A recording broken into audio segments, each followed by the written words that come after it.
The lawyer's pen tapped twice against the desk before he spoke, and the sound alone made Grace Whitfield's stomach tighten. She sat at the end of the long table, away from the family, her hands folded in her lap so tightly her knuckles had gone pale. Across from her, Margaret Whitfield sat with her chin lifted, already certain of what she would hear. Edward leaned forward, elbows on the table, a small smile forming at the corner of his mouth. Charlotte, his wife, glanced at her manicured nails, as if the reading of a dead man's will was beneath her attention. Only Nathaniel, seated beside Grace, kept his eyes fixed on the lawyer, his jaw tight with the kind of grief that had not yet found its full shape. Arthur Whitfield had been buried 6 days earlier. The house still smelled of the white lilies that had lined the funeral hall, and Grace had not yet allowed herself to cry properly, not with Margaret watching her every move, waiting for a single misstep to prove that Nathaniel had married beneath the family name. Mr. Pierce, the family lawyer, cleared his throat and opened the folder in front of him. He had known Arthur for over 30 years, had drafted contracts for him, settled disputes, and sat across from him during long nights when the old man spoke about things he trusted no one else to hear. His face gave nothing away now, though his eyes flicked once toward Grace before he began to read. "To my son Edward," he said, "I leave the sum of £200,000, along with my shares in Whitfield Textiles." Edward's smile widened. Charlotte reached over and squeezed his hand under the table. "To my son Nathaniel," Pierce continued, "I leave the townhouse on Aldergate Street, along with a trust fund to be released upon his 35th birthday. Nathaniel gave a small nod, more out of habit than satisfaction. He had never cared much for money. He had married Grace 3 years earlier against his mother's wishes, choosing a woman who worked long hours at a small accounting firm over the wealthy daughters Margaret had tried to introduce him to. "And to my daughter-in-law," Pierce said, pausing just long enough that every head in the room turned. "Grace Whitfield, I leave Ashcombe Manor, along with its grounds, in full and unconditional ownership." For a moment, nobody spoke. Then Margaret let out a short, sharp laugh that cut through the silence like a blade. "Ashcombe Manor," she repeated, as if the words themselves were a joke. "That crumbling ruin? Arthur left her that pile of stone and rotting wood?" Charlotte covered her mouth, though her eyes betrayed her amusement. Edward leaned back in his chair, satisfaction settling over his face like a warm blanket. "Well," he said, "at least father had a sense of humor before he died." Grace felt her face grow hot, but she did not look away. She had learned, over 3 years of marriage into this family, that showing pain only fed them. She kept her spine straight and her hands still. "Ashcombe has been empty for almost 20 years, Margaret went on, turning to Pierce as though Grace were not even in the room. "There is nothing there but broken windows and mice. Surely this is some kind of mistake."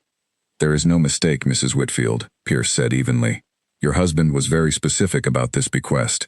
He revised his will 4 months before his passing, and he was of sound mind when he did so. I witnessed it myself."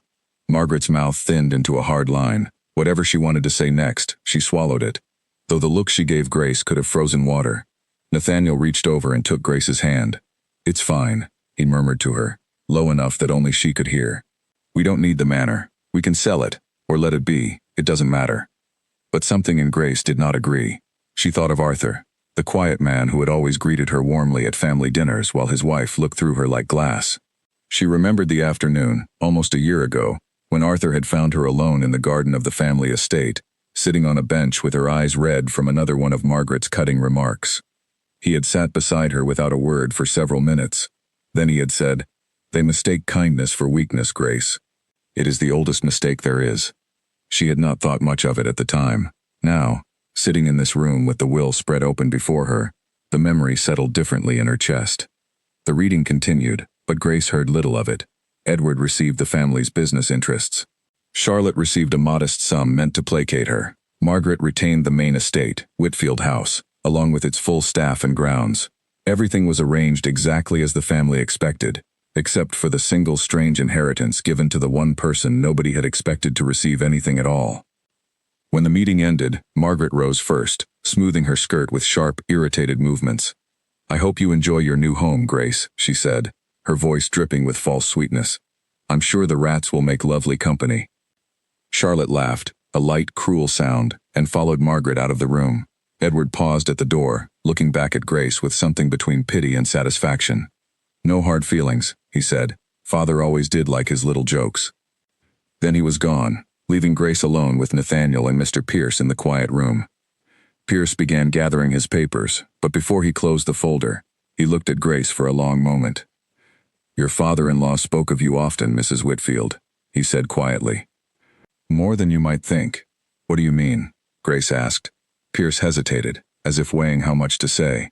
"He told me once that Ashcombe held more value than anyone in this family understood. I did not ask him to explain further. It was not my place." He closed the folder. "But I would advise you not to sell it too quickly, if you can help it." Grace exchanged a glance with Nathaniel, who looked as puzzled as she felt.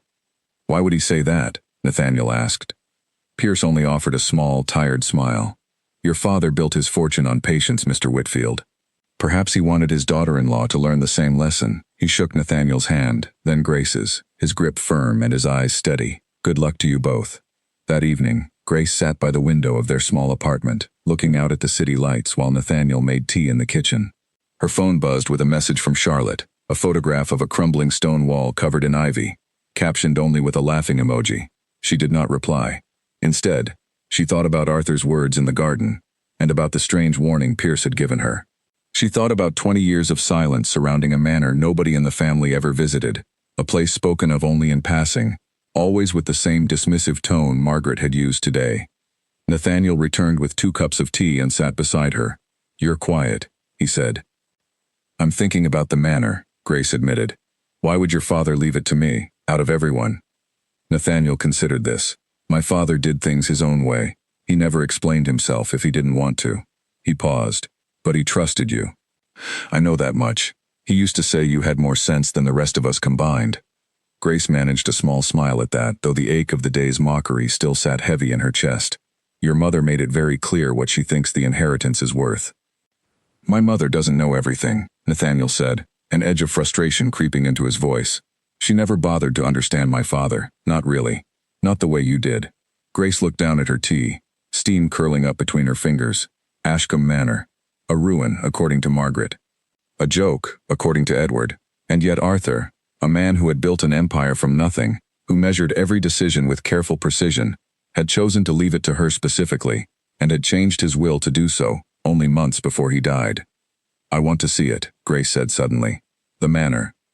I want to go there myself, before we decide anything." Nathaniel studied her face, seeing something new in her expression, a quiet determination that had not been there when they left the lawyer's office. "All right," he said. "We'll go this weekend." Grace nodded, wrapping her hands around the warm cup. Outside, the city noise hummed on, indifferent to the small private decision being made in that apartment. But inside her, something had shifted. The mockery in that office, Margaret's laughter, Charlotte's cruel amusement, Edward's careless dismissal, all of it had planted a seed of quiet resolve. She did not know yet what waited for her at Ashcombe Manor. She did not know about the hidden room behind the library wall, or the secrets Arthur had spent years protecting. She only knew that she would not let this family's contempt define what she did next. Whatever Ashcombe truly was, ruin or otherwise, she intended to find out for herself. As she finished her tea and the apartment grew quiet around them, Grace allowed herself, for the first time since the funeral, a small measure of something like hope. It was faint, and it was fragile, but it was there, and it would carry her through the gate of Ashcombe Manor before the week was through. She had no way of knowing that the manor's crumbling walls held far more than dust and broken windows. She had no way of knowing that her father-in-law's final gift was not a punishment, nor a mistake, but a carefully guarded inheritance meant only for someone patient enough and strong enough to uncover it. For now, she only knew one thing. She would not let Margaret's laughter be the last word. The gate of Ashcombe Manor groaned as Nathaniel pushed it open, the rusted hinges screaming loud enough to send a flock of crows scattering from the trees above. Grace stepped through first, her boots sinking slightly into the overgrown gravel path, and felt a strange chill settle over her skin despite the mild afternoon sun. The manor stood at the end of a long drive, half hidden behind untrimmed hedges and creeping ivy that had claimed most of the western wall. Broken shutters hung at odd angles from several windows, and the stone steps leading to the front door were cracked down the middle, weeds pushing up through the gaps. "Well," Nathaniel said, standing beside her with his hands on his hips. Mother wasn't exaggerating. Grace said nothing. She walked forward slowly, taking in every detail, the way an art restorer might study a damaged painting before deciding whether it could be saved. The manor was large, far larger than she had expected from Margaret's dismissive description, 3 full stories of gray stone with tall windows and a steep slate roof that had lost several tiles over the years. They had barely reached the front door when the sound of tires on gravel made them both turn. A sleek black car pulled up behind Nathaniel's, and Edward stepped out, followed by Charlotte in heeled boots entirely unsuited for the muddy grounds. "We heard you were coming out here," Edward said, walking up with his hands in his coat pockets. "Thought we'd see the great treasure for ourselves." Charlotte picked her way carefully across the gravel, wrinkling her nose. "Honestly, Grace, I don't know how you're going to manage this place. It looks like something out of a horror film." "We're just looking," Grace said evenly. "No decisions have been made yet." "There's nothing to decide," Edward said, glancing up at the crumbling facade. "Tear it down, sell the land, and be done with it. Nobody in their right mind would want to live here." Nathaniel's jaw tightened, but he said nothing, unlocking the heavy front door with the old iron key Pierce had given them. It stuck for a moment before giving way with a groan that echoed through the empty hall beyond. Dust hung thick in the air, catching the light from the tall windows in slow, drifting patterns. A grand staircase curved up from the entrance hall, its banister carved with intricate patterns now dulled by years of neglect. Cobwebs stretched between the chandelier and the ceiling, and the floor was covered in a fine layer of gray dust that muffled their footsteps. "Charming," Charlotte muttered, holding her sleeve over her nose. They moved through the ground floor together, Edward making a running commentary of insults disguised as observations. The dining room, with its long table still set beneath a shroud of dust, drew a laugh from him. The kitchen, with its old iron stove and cracked tiles, earned a comment about how Grace would need an army of servants just to make it livable. Grace let the comments slide past her without response. She had grown skilled at this over the years, letting cruelty wash over her like rain on stone, absorbing none of it outwardly even when it stung beneath the surface. It was in the library that she finally slowed her pace. The room was smaller than the others, tucked at the back of the manor with a single tall window overlooking the overgrown garden. Bookshelves lined 3 of the 4 walls, floor to ceiling, though most of the shelves stood empty, their contents likely sold off or lost over the decades of neglect. A worn leather armchair sat near the window, and a cold, empty fireplace occupied the 4th wall. Something about the room made Grace pause. She could not explain it, not even to herself, but the air felt different here, heavier somehow, as if the room held its breath. "At least the library has character," Nathaniel said, running his hand along one of the dusty shelves. "It has mold, more likely," Charlotte said from the doorway, refusing to step further inside. Edward wandered to the fireplace, kicking idly at the ash-covered grate. "Father used to talk about this room, you know. Said it was his favorite in the whole house when he was young. Strange, considering he let it rot for 20 years. Grace moved slowly along the far wall, her fingers trailing across the empty shelves. The wood was cold beneath her touch, worn smooth in places from decades of hands before hers. She reached the corner of the room, where the shelving met the fireplace wall, and something made her stop. The wall itself looked ordinary at first glance, the same pale stone as the rest of the room, darkened with age and grime. But as her eyes adjusted to the dim light filtering through the dusty window, she noticed a faint irregularity in the stonework, a seam that ran vertically from floor to ceiling, slightly out of alignment with the pattern around it. She said nothing, not wanting to draw attention to it while Edward and Charlotte lingered nearby, their mockery still hanging thick in the air. Instead, she filed the observation away, a small, private thread she intended to pull later, when she and Nathaniel were alone. "I've seen enough," Charlotte announced from the doorway, brushing an invisible speck of dust from her sleeve. "I'll wait in the car." Edward lingered a moment longer, his eyes sweeping the room with something that looked almost like curiosity before it settled back into its usual smugness. "Enjoy your ruin, Grace," he said, following his wife out. When the sound of the car engine faded down the drive, Nathaniel turned to Grace, his expression softening. "I'm sorry about them," he said. "I should have told them not to come." "It's fine," Grace said, though her eyes kept drifting back to the corner of the library wall. "I'm getting used to it." "You shouldn't have to get used to it," Nathaniel said, frustration coloring his voice. "This is your inheritance.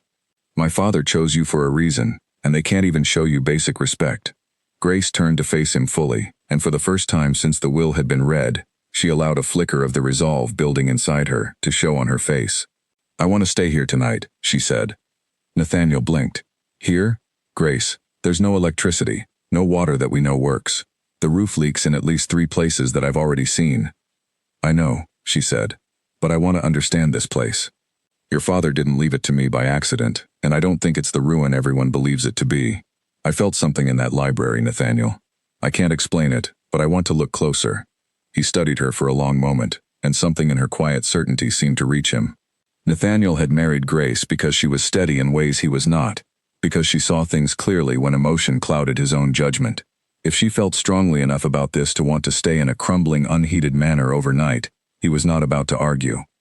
"All right," he said finally. "We'll need supplies. Candles, blankets, food. I'll drive into the village and see what we can find."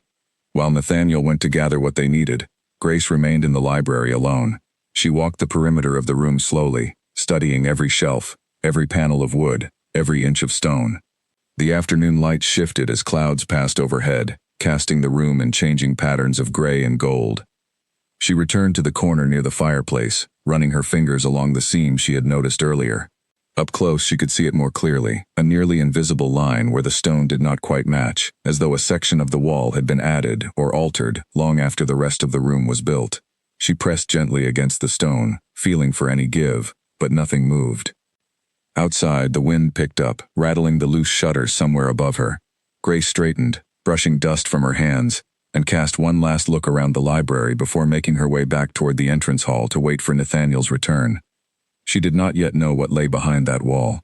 She only knew, with a certainty she could not fully justify, that Arthur Whitfield had not left her a worthless ruin out of spite, forgetfulness, or cruel humor. Whatever secret Ashcombe Manor held, she intended to find it, no matter how long it took, no matter how many times Margaret's laughter echoed in her memory. By the time Nathaniel returned with the car loaded with candles, blankets, and bags of food from the village shop, the sun had begun its slow descent toward the horizon, painting the sky in deep shades of orange and red above the manor's crumbling silhouette. Grace stood at the top of the stone steps, watching him approach, and felt, for the first time in a long while, something steady take root inside her chest. Whatever waited inside those walls, she was ready to face it. A loud crack echoed through the manor just after midnight, jolting Grace upright from the makeshift bed of blankets they had arranged on the library floor. Nathaniel stirred beside her, instantly alert, his hand reaching for the flashlight resting between them. "What was that?" he whispered. Grace's heart pounded as she listened, straining her ears against the silence. Another sound followed, a low groan of settling wood somewhere above them, and then nothing but the whisper of wind through the broken shutters. "The house is old," she said, though her own voice trembled slightly. "It's just settling." They had spent the evening exploring by candlelight, mapping the manor's layout room by room, while the sun set behind the hills. 3 bedrooms upstairs remained mostly intact, their furniture draped in white sheets like sleeping ghosts. A narrow servant's staircase connected the kitchen to the upper floor, and a small chapel adjoined the eastern wing, its stained glass windows still miraculously unbroken despite decades of neglect. But it was the library that kept pulling Grace back, again and again, like a magnet drawing iron. Now, in the deep quiet of the night, she found herself staring at the fireplace wall by the dim glow of a single candle, unable to shake the feeling that something waited on the other side. "Can't sleep?" Nathaniel asked, noticing her gaze. "That seam in the wall," Grace said. "I can't stop thinking about it." Nathaniel sat up fully, running a hand through his hair. "You really think there's something behind it?" "I don't know," Grace admitted. "But your father built half his fortune on real estate. He would have known every trick for hiding a room, a safe, anything worth protecting. And Pierce told us not to sell this place too quickly. That's not something you say about an empty ruin." Nathaniel considered this for a long moment, then reached for the flashlight and stood, offering Grace his hand. "Well, we're already awake, might as well look." Together they crossed the cold library floor, their breath visible in the chilly night air. Grace knelt beside the fireplace wall, running her fingers once more along the seam she had discovered earlier that day. Under the flashlight's beam it was easier to see now, a nearly straight line running from the floor to a point just above her head, where it curved slightly before disappearing into the shadow of the bookshelf. "Here," she said, tracing the line with her finger. "This section of stone doesn't match the rest. Look at the mortar, it's a different color." Nathaniel crouched beside her, examining the wall closely. "You're right. It's subtle, but it's there." He pressed his palm flat against the stone, applying gentle pressure, but nothing shifted.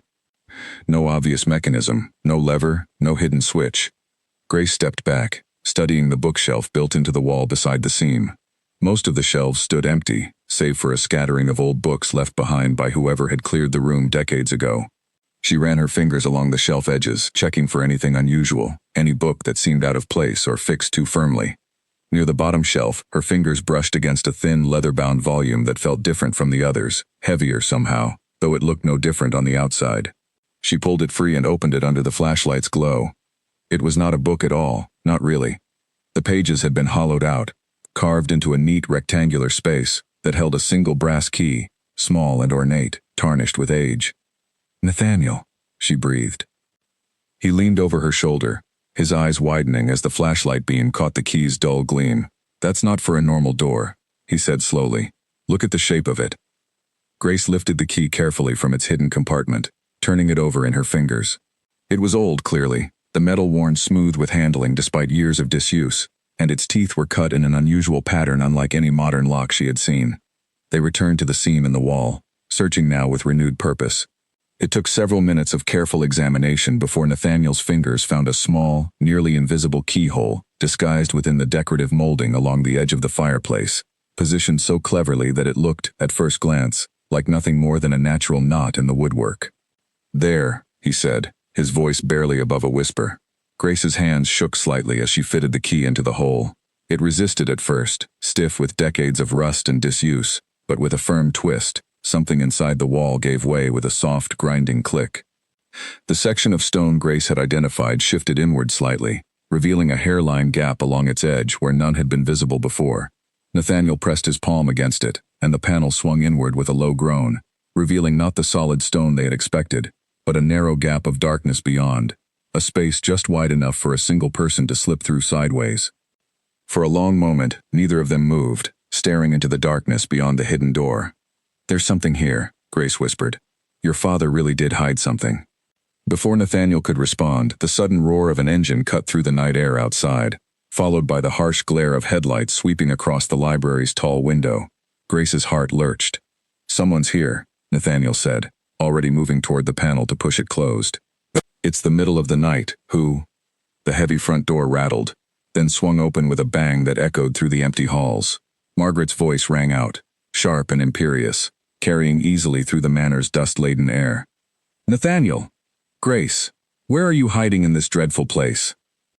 Nathaniel swore under his breath, quickly pressing the stone panel shut. It clicked into place with barely a sound, the seam disappearing back into the wall as though it had never existed. Grace slipped the brass key into her coat pocket just as footsteps echoed down the hallway toward the library.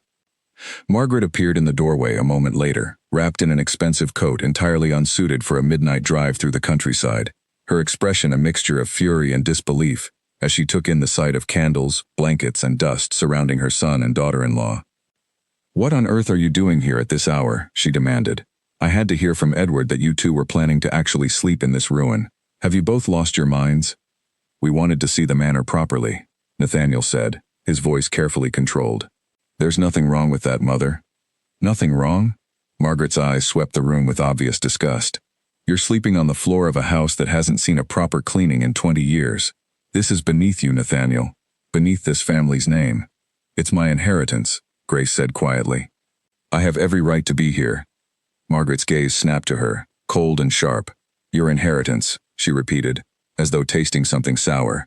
"Do you have any idea what people will say if word gets out that a Whitfield is living like a vagrant in a crumbling estate? The embarrassment alone." "Nobody has to know anything, Mother," Nathaniel cut in. "We're just looking. We haven't decided what to do with it yet." "There is nothing to decide," Margaret snapped. "Sell it, Grace. Sell it quickly. Take whatever pittance a buyer offers, and be done with this foolishness. I will not have this family's reputation dragged through the mud because you've developed some sentimental attachment to a pile of stones." Grace felt the familiar heat rise in her chest, the urge to shrink beneath Margaret's withering tone as she had done so many times before. But tonight, with the weight of the brass key still warm in her coat pocket, something steadied her instead. "I appreciate your concern," she said, keeping her voice level. "But this decision belongs to me. Arthur left it to me specifically, and I intend to understand why before I decide anything." Margaret's mouth tightened into a thin, furious line. For a moment, it looked as though she might argue further, but something in Grace's calm resolve seemed to give her pause. She turned instead to Nathaniel, her expression softening into something closer to pleading. "Nathaniel, talk sense into her. This obsession with the manor will only bring trouble. Your father was not always clear-headed in his final months. Whatever notions he had about this place, they don't need to become yours. My father was the sharpest man I ever knew, right up until the end," Nathaniel said firmly. "I trust his judgment more than I trust idle gossip about his state of mind." Margaret's eyes flashed with something Grace couldn't quite name. Anger, perhaps, or something closer to fear, though it vanished as quickly as it appeared. She straightened her coat and turned toward the door. "Do as you like then," she said coldly. "But don't come to me when this foolishness costs you both more than you're prepared to lose." She left without another word, her heels clicking sharply against the dusty floor, the front door slamming shut behind her hard enough to rattle the windows. The sound of her car engine faded slowly into the night, leaving the manor in silence once more. Grace let out a long breath she hadn't realized she'd been holding. Beside her, Nathaniel ran a hand through his hair, clearly shaken by the confrontation despite his outward composure. "She's never spoken to me like that," he said quietly. "Not about anything to do with father." "She's frightened of something," Grace said slowly, the thought forming even as she spoke it aloud. "Did you notice that?" She wasn't just angry, she was afraid. Nathaniel looked at her, understanding dawning slowly in his expression. "You think she knows something about what's behind that wall?" "I don't know," Grace admitted.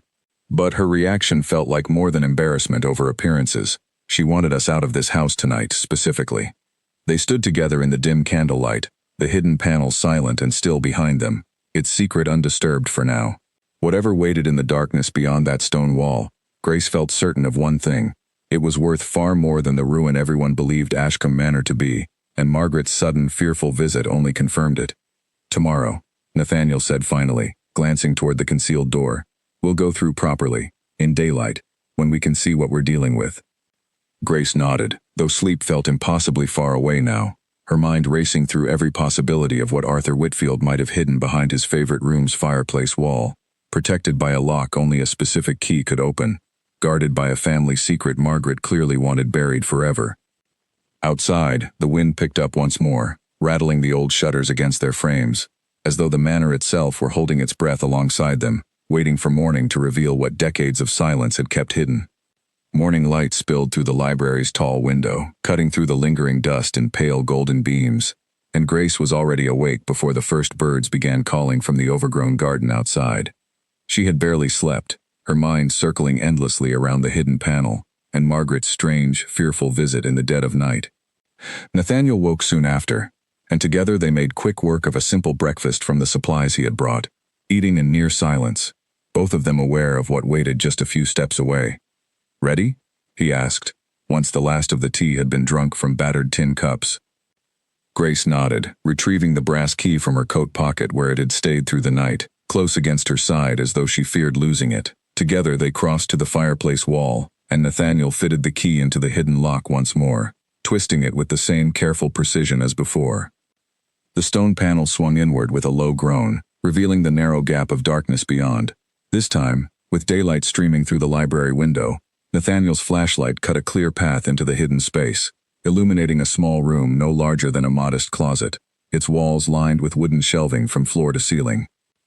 Grace stepped through first, her breath catching as the flashlight beam swept across rows of leather-bound ledgers, stacks of yellowed letters tied with faded ribbon, and, at the center of the far shelf, a small iron safe with a brass dial lock, its surface dulled with age but otherwise untouched by dust, as though someone had wiped it clean not long before sealing the room forever.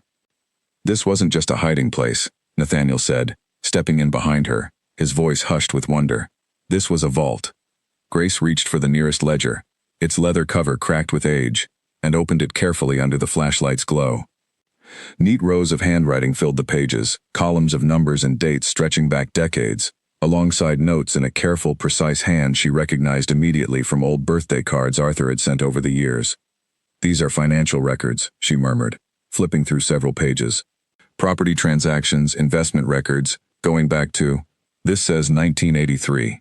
Nathaniel pulled another ledger free, scanning its contents with growing confusion. "This one's different. Look, these entries are about Whitfield Textiles, but the numbers don't match anything in the company's public records.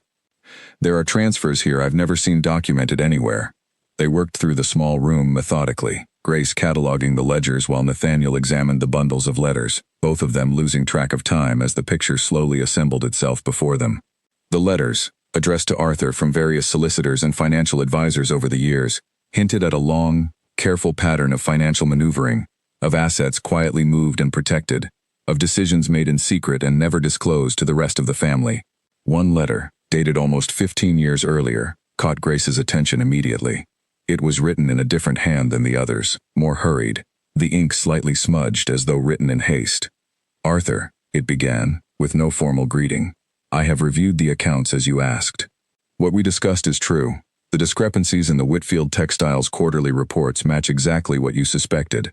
Someone close to you has been redirecting funds for years, disguised as consulting fees and vendor payments. I cannot say who without further investigation, but the pattern points towards someone with intimate knowledge of the company's internal systems. Please, be careful who you trust with this information." Grace read the letter twice, her pulse quickening. "Nathaniel, look at this." He took the letter from her, his eyes scanning quickly, his expression darkening as he reached the final lines. "Someone was stealing from the company," he said slowly, "for years, and Father knew about it. But he never told anyone," Grace said. "Why would he keep something like this secret?" They continued searching, and the answer began to take shape through a series of similar letters, each one building on the last, painting a picture of a betrayal that had unfolded slowly over more than a decade. Arthur had discovered the discrepancies himself, quietly hiring an independent auditor to investigate without alerting anyone in his own family. The audit had narrowed the suspects to a small circle of people with access to the company's internal accounts, a circle that, according to one particularly damning letter, included both Margaret and Edward. Grace felt a chill settle over her as she read the auditor's final report, tucked near the back of the hidden room in a sealed envelope that had clearly been opened and resealed many times over the years, as though Arthur had returned to it again and again, weighing what to do with the knowledge it contained. "They were stealing from him," she whispered, "his own wife and son." Nathaniel sat back on his heels, staring at the letter in his hands as though it might rearrange itself into something less devastating if he looked long enough. "This doesn't make sense. Edward has always had money. Why would he need to steal from the family business?" "Maybe it was never about need," Grace said quietly. "Maybe it was about control, about proving he could take what he wanted without consequence." They sat together in the small, cramped space for a long moment, the weight of the discovery settling heavily between them. Outside, the manor remained silent, the morning light shifting slowly across the library floor as the sun climbed higher, indifferent to the secrets being unearthed within its walls. It was Grace who finally broke the silence, turning her attention to the iron safe still sitting untouched on the shelf before them. "There's more here," she said. "There has to be. Your father wouldn't have built all of this just to hide old letters. The safe must hold something even more important." Nathaniel examined the brass dial, running his fingers over its worn edges. "We'd need the combination. There's no key for something like this." Grace thought back to the leather-bound book that had concealed the brass key, and to Arthur's careful, methodical nature. A man who hid a key inside a hollowed book would not leave a safe's combination to chance discovery. It would be hidden somewhere close, somewhere logical to a mind as careful as his had been. She returned to the ledgers, flipping through the earliest volume more carefully this time, searching not for financial records but for anything that seemed out of place. Near the very back cover, tucked into the binding itself, she found a small slip of paper, so thin it had nearly gone unnoticed, with a short sequence of numbers written in Arthur's familiar hand. "Nathaniel," she said, holding up the slip, "I think I found it." He took it from her, comparing the numbers carefully against the safe's dial. His hands were steady despite the tension radiating from his shoulders as he began turning the dial slowly, following the sequence with careful precision. The safe gave a soft click, and the heavy door swung open. Before either of them could examine its contents further, the sound of a car door slamming outside cut through the quiet morning air, followed by rapid, angry footsteps approaching the front of the manor. "Grace, Nathaniel, are you two even here?" It was Edward's voice, sharper and more urgent than Grace had ever heard it, carrying none of his usual lazy confidence. Nathaniel's eyes met hers, both of them recognizing immediately that word of their discovery, or at least a rumor of it, had already begun to spread. "Quick," Nathaniel whispered, already pulling the safe door closed without examining its contents. "We can't let him see this yet." Grace grabbed the nearest ledgers, tucking them beneath her coat as Nathaniel pushed the stone panel shut behind them, the seam disappearing seamlessly back into the library wall, just as Edward's footsteps reached the doorway. He stood there for a moment, breathing hard, his expensive coat rumpled as though he had dressed in a hurry, his eyes sweeping the room with a suspicion Grace had never seen from him before. "What are you two doing in here?" he demanded. "Just looking around," Nathaniel said, his voice carefully casual despite the tension Grace could feel radiating from him. "Same as yesterday." "What are you doing here, Edward? It's barely 8 in the morning." Edward's eyes narrowed, flicking between them with an intensity that made Grace's pulse quicken. "Mother called me last night, ranting about some nonsense involving you two sleeping here like vagrants. Then this morning I get a call from Charlotte, saying she heard from someone in the village that you two were seen carrying old books out of this house." His gaze settled pointedly on the slight bulge beneath Grace's coat. "What exactly did you find, Grace?" Grace kept her expression carefully neutral, though her heart pounded against her ribs. "Just some old books. Sentimental things, that's all." Edward stepped further into the room, his eyes scanning the shelves, the fireplace, the corners of the space as though searching for something specific. Something he clearly suspected existed even if he couldn't name it precisely. "Father spent a fortune on this place decades ago, then abandoned it without explanation. He always got strange whenever anyone mentioned Ashcombe. I always assumed it was just sentiment, some memory from his childhood he didn't want disturbed." His eyes narrowed further. "But that's not it, is it?" "There's something here." "Edward," Nathaniel said, his voice hardening. "Whatever you think you know, this isn't the time." "Isn't the time?" Edward's composure cracked slightly, something raw and anxious bleeding through his usual smugness. "This is my family's legacy too, Nathaniel. If Father hid something in this house, I have every right to know what it is." Grace watched him carefully, noting the way his eyes darted toward the fireplace wall, lingering there just a moment too long before moving on. It was a small thing, barely noticeable, but combined with Margaret's fearful visit the night before, it confirmed something Grace had begun to suspect since reading the auditor's letter. They knew, or at least, they feared what Arthur might have left behind. "We haven't found anything worth your concern," Nathaniel said firmly, stepping slightly in front of Grace, as though to shield her from his brother's scrutiny. "Now, if you don't mind, we'd like some privacy." Edward's jaw tightened, and for a moment, it looked as though he might argue further. But something in Nathaniel's tone, a firmness Grace rarely heard from her husband when dealing with his family, seemed to give him pause. He turned toward the door, pausing once more at the threshold to look back at them both. "Be careful what you dig up in this house," he said quietly, all traces of his earlier mockery gone from his voice. "Some things are better left buried."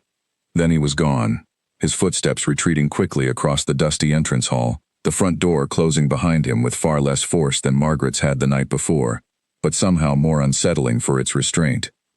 Grace let out a shaky breath once the sound of his car engine faded into silence. "He knows something," she said, "or he's afraid of what we might find." Nathaniel nodded slowly, his expression grim. "Both, I think." He glanced toward the concealed fireplace wall, its secret once again hidden from view. "We need to go through that safe properly, somewhere they won't think to look for us. And we need to talk to Pierce. He knew more than he told us at the reading, I'm certain of it now."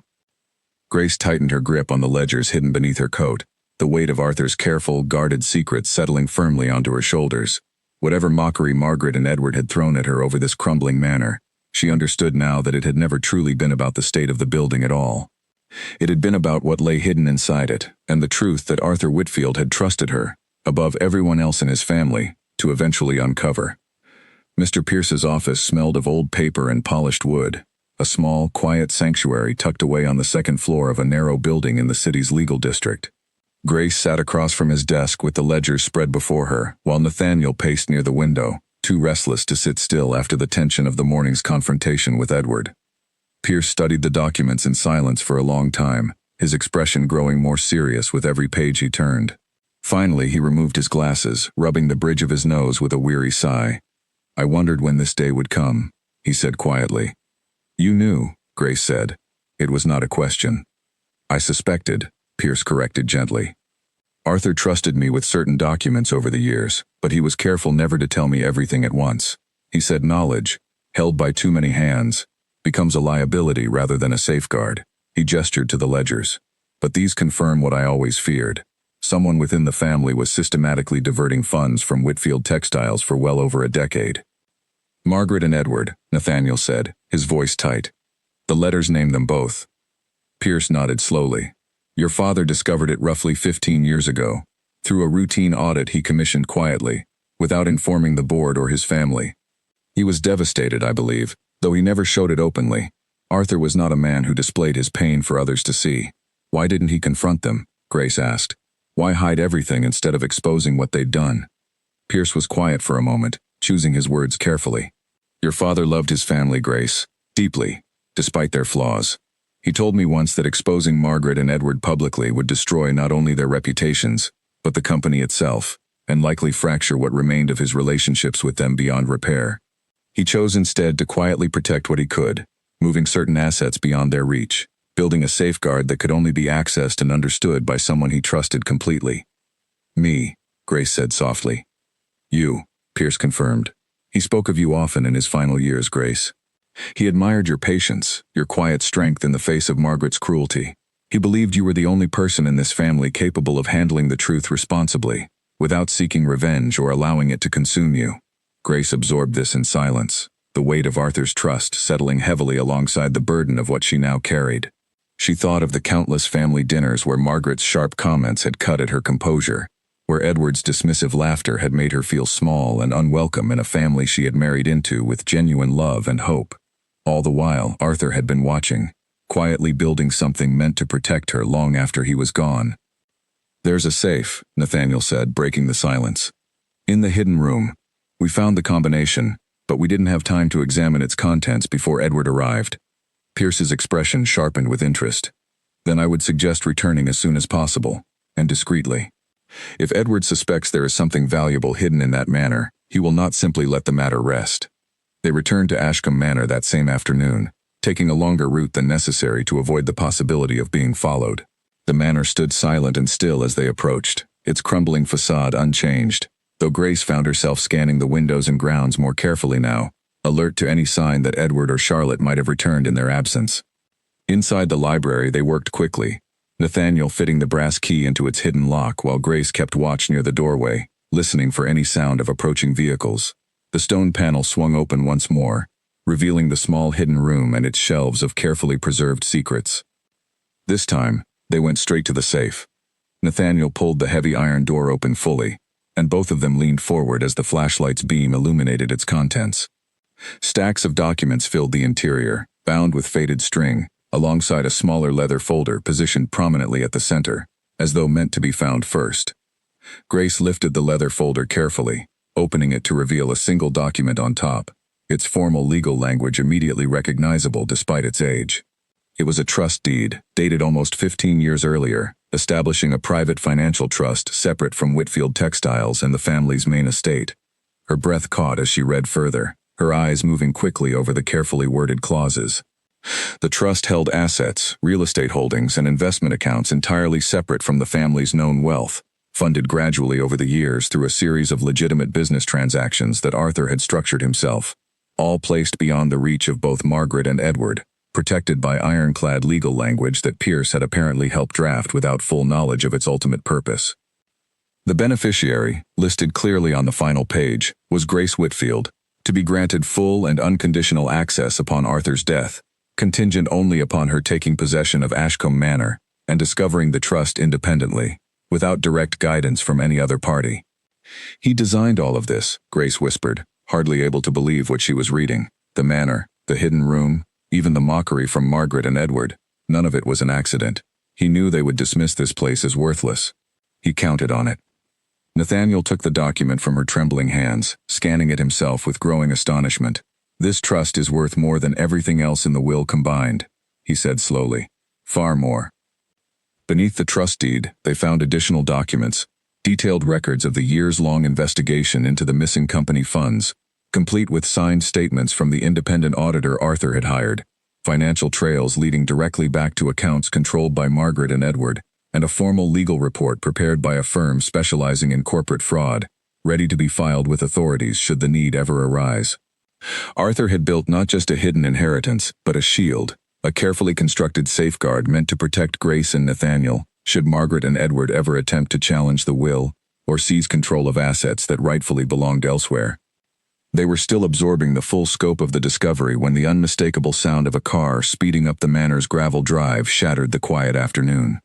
That's not Pierce, Nathaniel said, moving quickly to the library window. Through the dusty glass he watched as not one but two cars pulled to a sharp stop in front of the manor, doors slamming in rapid succession. "It's Edward. And Charlotte's with him." Grace's pulse quickened as she quickly gathered the most critical documents, tucking them securely into a bag Nathaniel had brought for exactly this purpose. Together they pushed the safe door closed and sealed the hidden panel just as heavy footsteps echoed through the manor's entrance hall. "Grace, Nathaniel." Edward's voice carried clearly through the empty halls, sharper and more desperate than it had been that morning. "We know you're here. We need to talk." They stepped out to meet him in the entrance hall, Grace keeping the bag of documents held casually at her side, though her heart pounded fiercely beneath her calm exterior. Edward stood near the base of the grand staircase, his usual composure entirely abandoned, his face flushed with a mixture of anger and something that looked remarkably like fear. Charlotte hovered close behind him, her expression tight and anxious in a way Grace had never witnessed before. "What did you find?" Edward demanded, his voice cracking slightly. "Mother called me an hour ago, absolutely frantic. She said Pierce contacted her, asking pointed questions about old company audits from 15 years ago. What exactly did you two dig up in this house? Why does that frighten you so much, Edward?" Grace asked quietly, watching his reaction carefully. Edward's face paled slightly, though he tried to mask it with bluster. "It doesn't frighten me. I simply want to know what nonsense you've stirred up, dragging Mother's name into some ridiculous conspiracy." "Nobody mentioned any conspiracy," Nathaniel said evenly. "You did." Charlotte stepped forward, her carefully composed mask slipping to reveal genuine panic beneath. "Please," she said, her voice unusually small. "Whatever you found, whatever old business records or documents, they can't possibly matter now. That was all so long ago. Surely we can simply move forward as a family, without dredging up ancient history." "Ancient history," Grace repeated slowly. "Is that what you call systematically stealing from your father-in-law's company for over a decade?" The silence that followed was absolute, Charlotte's face drained of all color, and Edward stumbled backward slightly, as though struck by a physical blow. "You have no proof of that," Edward said, though his voice lacked any real conviction. "Actually," Nathaniel said, "we have quite a lot of proof.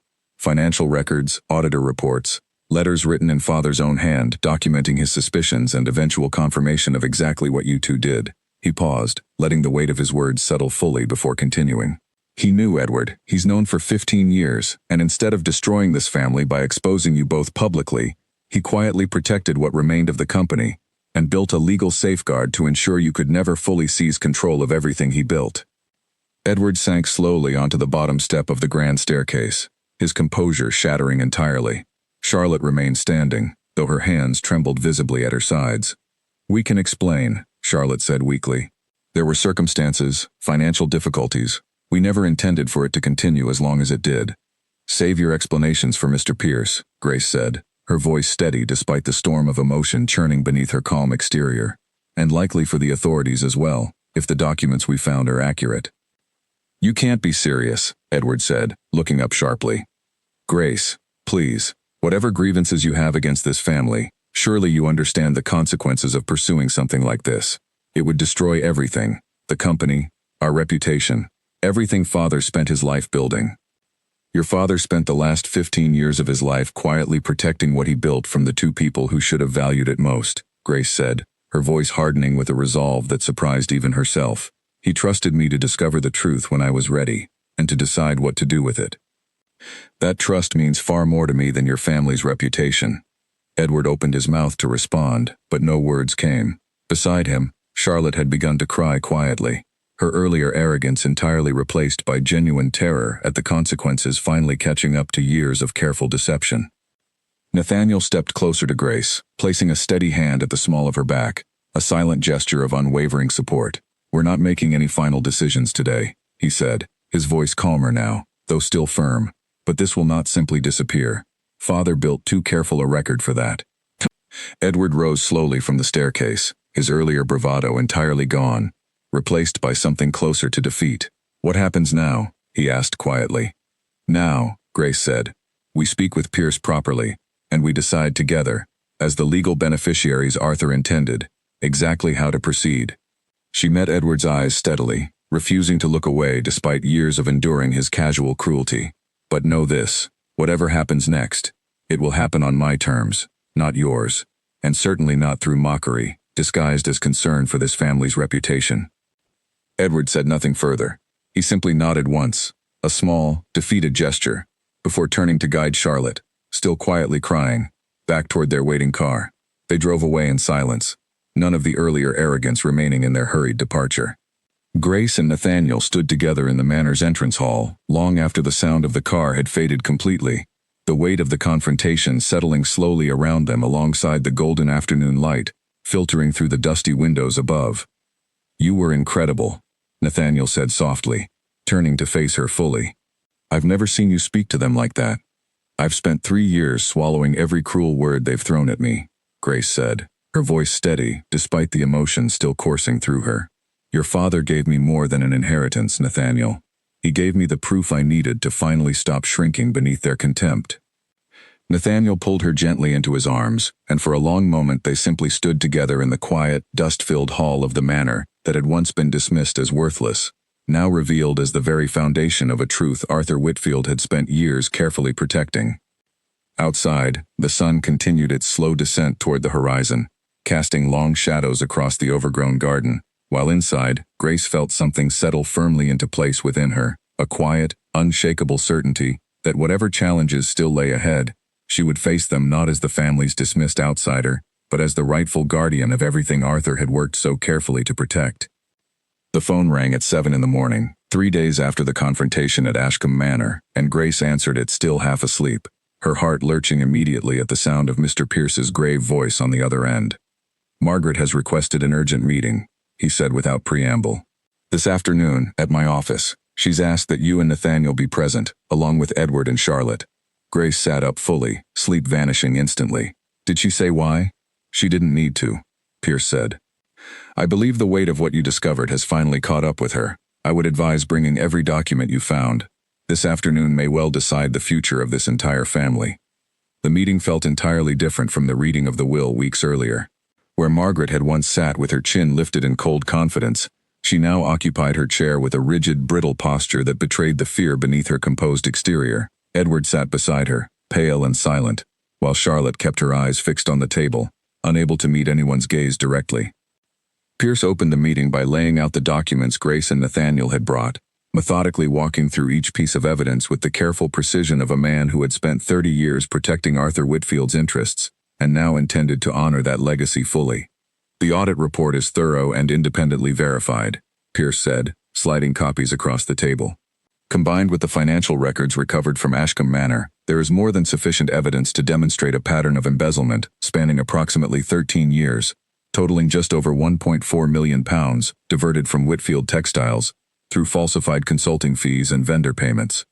Margaret's hands trembled slightly where they rested on the table, though she said nothing. "Arthur knew," Pierce continued, "and rather than exposing this publicly, which would have destroyed the company's reputation along with your family's standing, he chose instead to quietly protect the remaining assets by establishing a private trust, safeguarded specifically against further interference." He paused, looking directly at Margaret.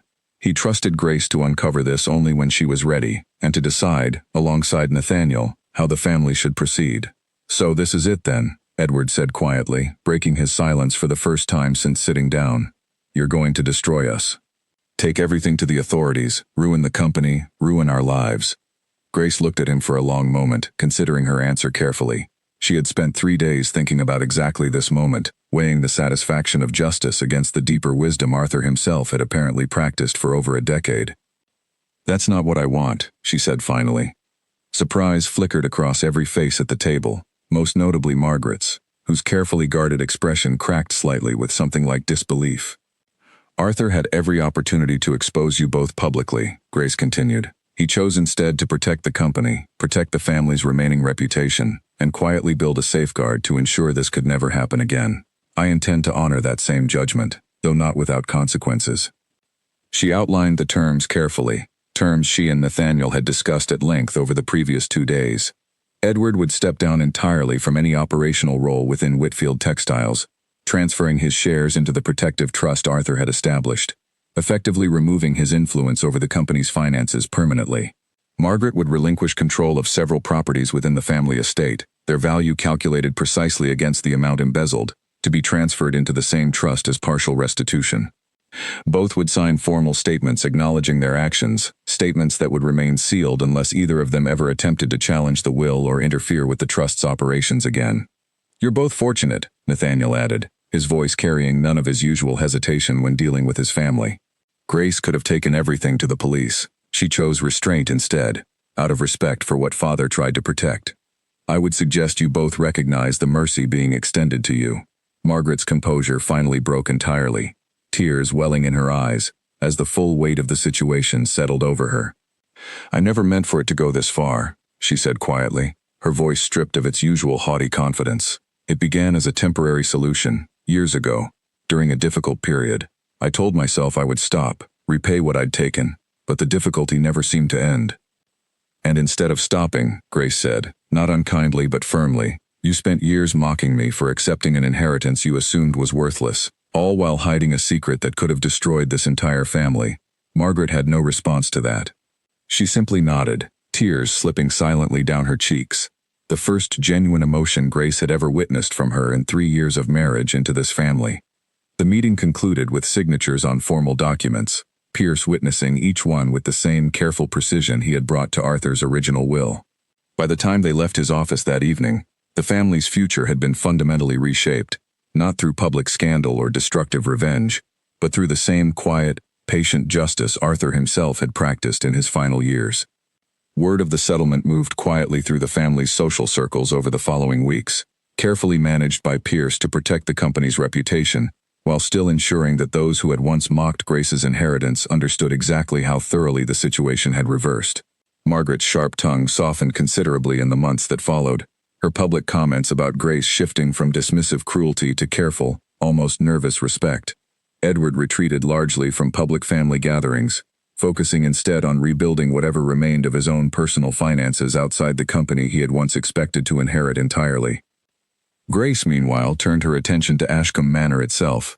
She could have sold it, as everyone once assumed she would, taking the trust's considerable assets and walking away from the crumbling estate entirely. Instead, she found herself returning again and again over the following months, walking its dusty halls with Nathaniel at her side, imagining not what the manor had been, but what it could become. "You really want to restore this place?" Nathaniel asked one afternoon, standing beside her in the library where their entire discovery had begun. Workmen had already started repairing the roof outside, and the sound of hammers echoed faintly through the manor's thick stone walls. "Your father chose this house for a reason," Grace said, running her hand along the now familiar seam in the fireplace wall, the hidden panel long since resealed once the room's contents had been fully catalogued and secured elsewhere. "He believed in patience, in protecting what mattered, even when nobody else could see its value. I want to honor that." Over the following year, Ashcombe Manor slowly transformed. The broken windows were replaced, the ivy carefully trimmed back to reveal handsome gray stone beneath decades of neglect, the grand staircase restored to its original polished elegance. The library remained largely unchanged, its shelves eventually filled once more with books, though Grace insisted the fireplace wall stay exactly as it was, a quiet reminder of everything the room had once concealed. The formal unveiling took place on a bright autumn afternoon, nearly 18 months after the will's initial reading. Grace stood on the manor's restored front steps, watching as members of the extended Whitfield family arrived for what had once seemed an impossible occasion, a celebration held at the very manor Margaret had once mocked as worthless beyond redemption. Margaret arrived early, dressed more simply than Grace had ever seen her, and approached slowly, her earlier haughty confidence replaced by something far more genuine. "It's beautiful," Margaret said quietly, looking up at the restored facade. "I never imagined it could look like this again." "Neither did most people," Grace said, though not unkindly. The bitterness she had once carried toward her mother-in-law had softened considerably over the past year, replaced by a wary, cautious respect that neither of them fully understood, but both seemed willing to nurture. "I owe you an apology," Margaret continued, her voice unusually hesitant. "For everything I said, that day at the reading, and every cruel word before it. I judged you as unworthy of this family long before I understood what you were truly capable of." Grace considered her carefully before responding. "Arthur understood," she said finally. "That's what matters most. He saw something in me that the rest of the family never bothered to look for."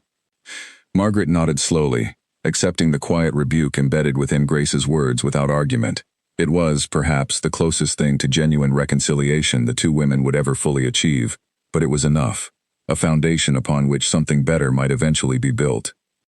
Later that evening, as the celebration continued beneath strings of warm lights hung across the Manor's restored garden, Nathaniel found Grace standing alone near the edge of the property, looking back at the house glowing softly against the darkening sky. "Regrets?" he asked, coming to stand beside her. Grace shook her head slowly. "None," she said. "Your father gave me far more than money, Nathaniel. He gave me proof that patience and quiet strength matter, even when the world around you insists otherwise." She looked up at him, warmth filling her chest at the steady, unwavering love she found reflected in his eyes. "And he gave me you, standing beside me through every part of it." Nathaniel pulled her close, and together they watched the celebration continue behind them, laughter and music drifting across grounds that had once stood abandoned and mocked, now restored to something far greater than anyone, save perhaps Arthur himself, could have imagined. Ashcombe Manor stood tall against the night sky, no longer the family's shameful secret, but its quiet, unshakable heart, a testament to the patient wisdom of a man who had understood, long before anyone else, exactly what kind of woman his daughter-in-law truly was. Grace Whitfield had entered this family as an outsider, dismissed and belittled at every turn. She left that autumn evening not as a victim of her family's cruelty, but as its unquestioned foundation, the keeper of secrets Arthur had trusted her alone to uncover, and the rightful heir to a legacy far richer than money or property could ever measure. Behind her, the library windows glowed warmly with candlelight, the fireplace wall standing silent and still, its secret long since revealed, its purpose finally, completely fulfilled. 3 years later, the gravel drive leading to Ashcombe Manor no longer groaned beneath neglected weeds, but crunched smoothly beneath the wheels of visitors who arrived weekly now, drawn by a reputation entirely different from the one Margaret had once predicted with such cruel certainty. Grace stood at the tall library window, watching a group of young students cross the restored garden below, notebooks tucked under their arms, laughter drifting up through the open window on the warm spring air. The manor had become, over the past 2 years, something Grace herself had never fully anticipated when she first stood mocked and humiliated at the reading of Arthur's will. It had become a place of learning. Using a portion of the trust Arthur had so carefully protected, Grace established a small foundation dedicated to financial literacy and business ethics, offering free courses to young people entering the corporate world, teaching them precisely the kind of careful, patient integrity that Arthur himself had embodied throughout his life. The irony was not lost on her, that a manor once dismissed as worthless now stood as a school built upon lessons learned from her family's own quiet scandal. "They're asking good questions today," Nathaniel said, joining her at the window, a soft smile tugging at his mouth as he watched the students settle onto benches scattered across the garden. "Better than last month's group." "They remind me of your father," Grace said.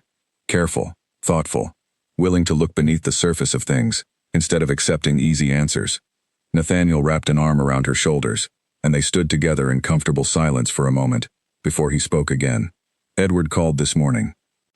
Grace turned to look at him, surprised.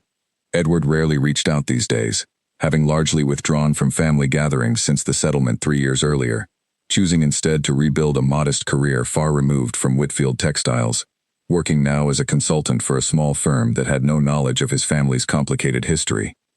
"What did he want?" Grace asked. "He asked about the foundation," Nathaniel said, "whether we might consider letting him volunteer, teaching a course on financial oversight, ironically enough." He paused, studying her reaction carefully. He sounded different, humbled, maybe. He said he'd spent the last 3 years thinking about everything that happened, and he wanted a chance to make something useful out of the mistakes he made. Grace considered this carefully, memories of Edward's cruel dismissiveness at the manor's initial unveiling still fresh enough to give her pause.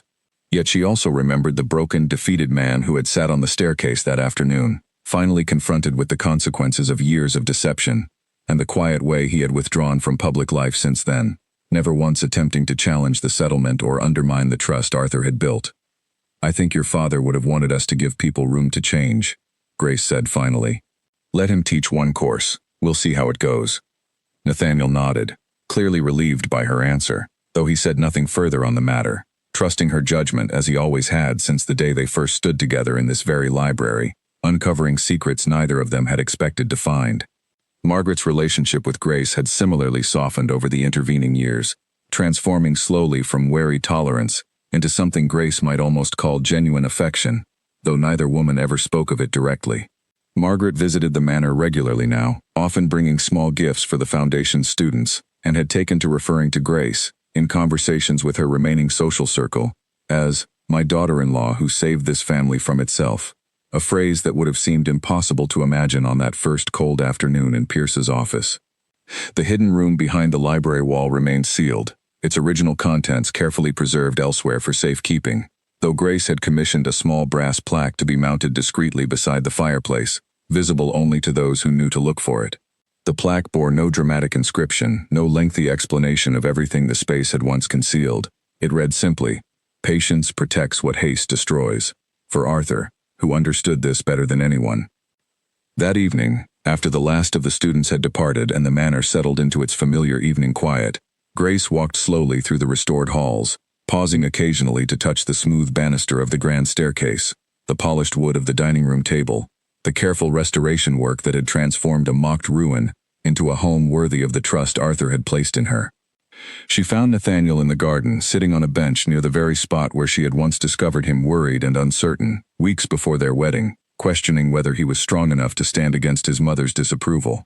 He looked up as she approached, patting the space beside him. "I received a letter today," he said, once she had settled beside him, the evening air cool and fragrant with the scent of roses newly bloomed along the garden's restored borders. "From a university, actually. They want to establish a permanent scholarship in Father's name, funded through the foundation, specifically for students studying corporate ethics and financial oversight." Grace smiled softly, watching the last light of evening fade slowly across the manor's restored facade. "He would have hated the attention," she said, "but loved the purpose behind it." "Probably," Nathaniel agreed, laughing quietly. "Father never cared much for recognition. He cared about doing things properly, quietly, without needing anyone's approval." He looked at her then, his expression growing more serious. "Like you did, with all of this." Grace leaned her head against his shoulder, watching the first stars begin to appear above the manor's restored roofline, the same roof that had once leaked in 3 separate places, now standing solid and whole against the night sky. She thought back often to that first cold afternoon in Pierce's office, to Margaret's cruel laughter and Edward's dismissive mockery, to the crumbling ruin everyone had assumed would remain nothing but a burden and an embarrassment. She thought of the countless moments since then where she might have chosen bitterness, might have sought revenge rather than the quiet, patient justice Arthur himself had modeled throughout his final years. Instead, she had chosen to build something lasting, something that honored both the pain of her family's betrayal and the deep, quiet trust Arthur had placed in her capacity to handle it wisely. Ashcombe Manor no longer stood as a symbol of mockery or dismissal. It stood instead as proof of exactly what Arthur Whitfield had always believed about patience, about integrity, about the quiet strength required to protect what truly mattered, even when the world around you insisted it held no value at all. Grace closed her eyes, breathing in the cool evening air, Nathaniel's steady presence beside her, the restored manor rising warm and golden against the darkening sky behind them. Whatever challenges still waited ahead, whatever complications might arise as Edward slowly reintegrated into the family's orbit, or as Margaret continued her own careful path toward genuine change, Grace felt certain of one thing above all else. She had never needed the family's approval to know her own worth. Arthur had seen it clearly, long before anyone else bothered to look, and had trusted her enough to build an entire legacy around that quiet, unwavering certainty. The manor's windows glowed softly behind them, warm and inviting, no longer hiding secrets but instead illuminating a future built carefully, patiently, and entirely on Grace's own steady terms.